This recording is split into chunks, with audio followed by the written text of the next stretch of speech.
So hello guys and welcome back to another video. Today we're going to talk about how to fix your Monopoly Go which is not working on your iPhone. So I'll show you guys how to fix this. It's quick, recommended fix.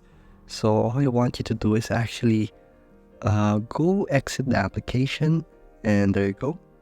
And then once you enter Monopoly Go, it will load up like usual. So this one load up 2 times and to auto update it already, since there has been a new bug that has been occurring recently where there's errors and there's going to be a popping error message which will actually make Monopoly Go crash and all other things like that.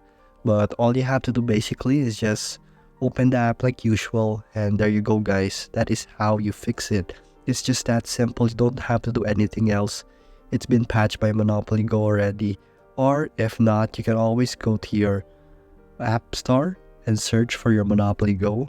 So just search Monopoly Go, and then if it's not yet updated, I want you to update it right immediately so that it will be functioning as normal. So there you go guys, that is a quick fix on how to fix your Monopoly Go which is not working on your iPhone. So if you like this video, thank you for watching.